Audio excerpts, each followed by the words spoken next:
The final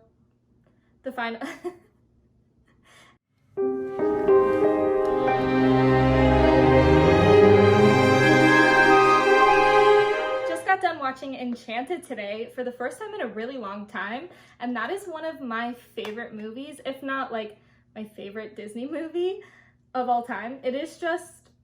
It's immaculate. It's so good. But I was watching today, and as I was watching, I noticed how many Easter eggs are in this movie. And I'm a sucker for Easter eggs. Like, Pixar movies are the best with that. But this movie is full of so many Easter eggs, more than just the obvious ones. So today I'm gonna walk you through basically the whole movie in order.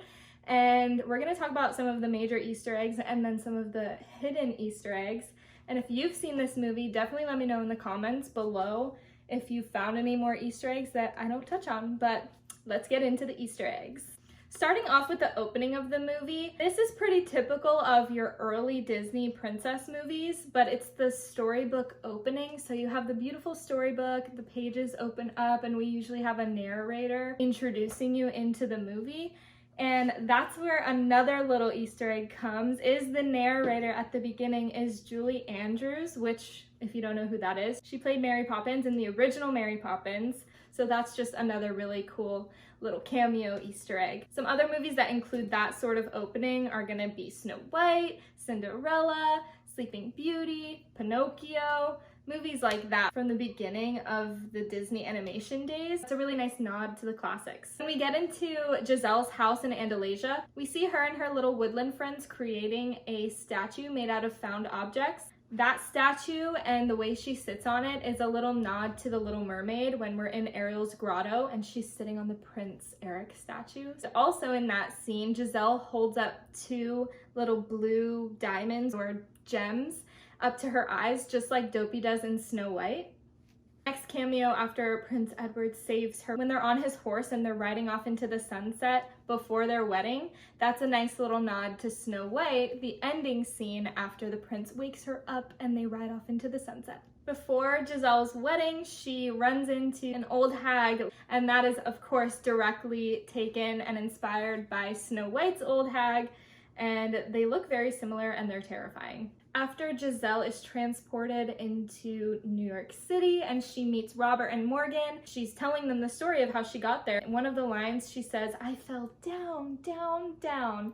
And that's, of course, I think, inspired by Alice in Wonderland, because she falls down, down, down the rabbit hole. That could be a stretch. It might not be directly taken from Alice in Wonderland, but I'm a huge Alice in Wonderland fan. So I would like to think that they pulled some inspiration from Alice for that part. One of the cutest scenes is the Happy Working Song scene. The whole scene is very clearly inspired by Snow White when she gets all of the woodland creatures to help her clean out the 7 dwarves' house. In that scene, she is scrubbing the floor and a bunch of bubbles are up around her and you can see her in the reflection of a bubble, and that is very directly taken from Cinderella when she's singing Sweet Nightingale. So that's a really cool little Easter egg that is very brief, but if you have the eye for it, you can catch it. Robert and Giselle are taking a little stroll in the park, and Nathaniel is there, the bad guy, and he's trying to get her to eat the poison apples that the witch gave him. Very briefly, you can see that the caramel that's dripping on the apple looks like the apple from Snow White, the poison apple. When Giselle is in Robert's law firm, you can hear Part of Your World very lightly in the background when she's in front of the fish tank and she's like talking to them. And also a cool thing about that is that Jodie Benson, who is the voice of the original Ariel, is also in that scene as Robert's secretary Sam. Arguably the best song and the best scene in general, the best number, is That's How You Know. That scene blew my mind as a kid. In that scene, there's a lot of little hidden Easter eggs. First of all, in her little flower dress, it's clearer to see in this scene because you get some more close-up shots, but her dress has little pink flowers and they're in the shape of Mickey. So they're hidden Mickeys in Enchanted. When she's running up the hill in that scene, it's very close to the way Belle runs up the hill in the beginning of Beauty and the Beast in the song Belle. I don't know if this is confirmed or if this is just me kind of twisting it into an Easter egg, but the beginning of this song sounds very Caribbean with the steel drums, and the way that the street performer is singing kind of reminds me of Sebastian. So maybe that's a little hidden Easter egg. I don't know if that's totally accurate, but we're gonna say it is. When Prince Edward is resting in the motel, he's watching some TV or the magic mirror, and on the TV is a little soap opera clip, and in that clip you can hear an instrumental version of the Beauty and the Beast song, and also in that song Paige O'Hara makes a cameo, and she was the voice of Belle, so that's a pretty cool little hidden detail in there. Robert takes Giselle and Morgan out to dinner to a restaurant called Bella Notte, and that is a direct pull from the movie Lady and the Tramp. It's the song that plays in this iconic scene. Prince Edward sees Giselle on the TV at Bella Notte, and as he's looking for her in the apartment building, it's like 20 stories or something like that, he comes across one of Robert's neighbors, a pregnant mother with a bunch of little kids, and that actress is actually the voice of Pocahontas. When Morgan and Giselle are dress shopping, and they go into a little shop called Calypso, and I like to think that that's a little nod to the Pirates of the Caribbean movies. Maybe?